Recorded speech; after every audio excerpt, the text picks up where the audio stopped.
is this? Tabletop Island, huh? Let's see what this is all about. Welcome to Tabletop Island. I'm Bernardo, your host, and today we're going to be talking about the vintage board game, Indiana Jones Akator Temple Race Game. If I pronounced that wrong, I'm sorry. Leave in the comments the pronunciation. Maybe I just suck. This is a weird one. I'm actually going to talk about this when I do review this game, but it came out in 2008. Now this is where my classification of a vintage game may be different than others. I know a lot of people in the vintage board game community mention 15 years. Well, I agree on that. There's a lot of games that came out 15 years ago that were only out of print for 10 years. This game has only been released for 1 year, and then it went out of print. So we're in 2020, so this is exactly, sorry, math is hard today, 12 years old, which means it was out of print for 11 years. I will classify this as a vintage game. You guys let me know, what do you guys think? What do you classify as a vintage game? While games come out 15 years ago, they don't go out of print 15 years ago. It's actually something I wish Board Game Geek had on their thing. I will eventually probably message someone over there to see if that's something we can add, because I've done quite some research on a lot of board games and kind of know when they came out or when they went out of print. It's some information you can find pretty easily, but it's not as easily as just going on BoardGameGeek.com, which I don't think it's that hard for them to add something like that, and I think it'd be beneficial. Let's get this out here. I'll lay this down. So we got a whole lot of stuff in here. In fact, I'll just pull it all out just so we have it. Let's talk about it. So this is a pretty neat game here. So I guess to kind of show here, you have like the tower, and you're like trying to climb up the tower, I believe, to get to the top, and these little pieces can shoot off and have your guy kind of flying. As you can kind of see here, you see how they like stand on there. Such a cool idea. I guess that part rotates and the pieces can just unhinge and fall off.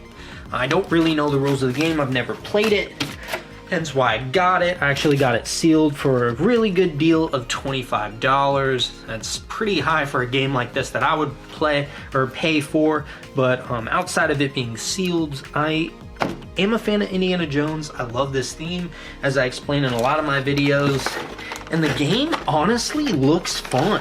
And I looked on Board Game Geek at some of the people that like write the reviews on them. Some people said, yeah, it's just some dumb kid fun, or other people are like, it's not much of a game. And I get it. I mean, it's hard to judge vintage games. Even sometimes when I judge it, people won't agree. And I get that. Honestly, I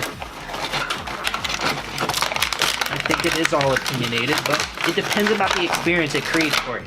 Now, I review, or attempt to review, game design first, and then I explain the experience it created for me, and why I think it's worth this, or if it's overpriced, it's not really worth it. This game is pretty cheap, so I took the plunge, and I'm very excited to get it to the table. Oh, these pieces like kind of come off the hinge. That is so cool.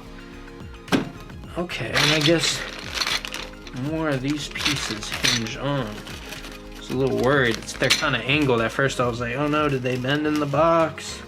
But it almost looks like they rotate and pop in and out of this thing. I don't really know. But let me make sure everything's out of this. If I can get that out of the way. I keep feeling like something's gonna be hiding in here, but I'm wrong. I guess this is kind of the starting tray. So this will sit here, something like that. Oh, it looks like there's a little slit here, so that will go there. Cool. That'll have me set this up while I go through the rest of this stuff. Cool. And then this piece over here that was hiding looks like the little turndial piece. That's so cool. Looks like we have some dice here that get stickered up. Cool, I like this, it's fine. Definitely a vintage idea because nowadays getting them laser printed is quite cheap. It seems like to be the way that most games go now. And obviously it lasts a lot longer. The stickers can peel off. But no complaints. I'm fine with it. It's weird when I think vintage games, I don't think they're played too often, but in my household, in my game group, we play them quite frequently.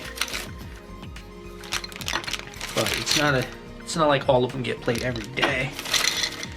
These pieces, like the detail on this is actually just really nice. Especially on the tower itself. Like the glyphs and stuff, it's just super nice.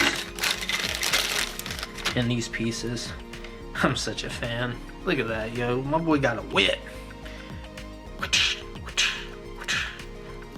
Y'all don't even want to think about the commercial I'm coming up with right now. I gotta get this to the table before I start reviewing. Another one. And obviously the one I left here. It looks like they stuck it here, obviously, to kind of create a selling point. Indiana Jones has got his little whip. Ooh, that comes right off. Cool. At first I was like, oh no, I broke it. But then I realized, how else would he have gotten? Why would it have unhinged so quickly? I was trying to say. Words are hard. Well, the rubber band here is childproof, so this may be a while. Hope you guys don't mind that I'm rambling about a bunch of stuff. But it feels like the appropriate time to talk about these kinds of things. Alright, cool. We got this off. And man, this guy actually really hinges onto this thing. I'm scared to like break it, but okay. Wow, it like pushes down. It has like a hook hinge almost. Not sure how well you can see that, but it goes through. Wow, it's pretty well put together. Let me see if I can click this back.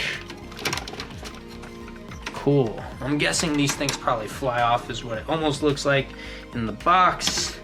It does come with some cards here. I guess why not, since we're opening everything, might as well. I'm sorry, let me be weird and smell the cards. I like the smell of new card smell. Yeah, I'm sorry, I'm weird. Pretty okay-ish design on the back. Crystal Skull. It would have her on this. If you've seen the movies, you'll understand. Wow, it's got a lot. Shia LaBeouf. Bruh. Run. Doom. Again, we'll learn a little bit about the gameplay when I do my review. But that's honestly it. And just to kind of get maybe a little bit better of an idea, here's a look at the box. Kind of see they're like falling off. The box design's really good, actually. I'm quite impressed. I've never really been a fan of ones that have the plastic on them because these seem to like have games rattle everywhere and eventually they dislodge. But this one seems to be made well enough, and the game doesn't have too many small pieces, so it should be fine. But that is honestly all I have for you guys today. If you are interested in notifications, there is a bell up there somewhere. Please like, comment, and subscribe. I do appreciate any feedback. I'm trying to make these videos more and more outrageous, and with your guys' help, I have been doing so. Monday, regular board game reviews. Wednesday, weekly update / talks. And then on Fridays, my vintage board game reviews. That is all I have for you guys today. I'll see you guys next time.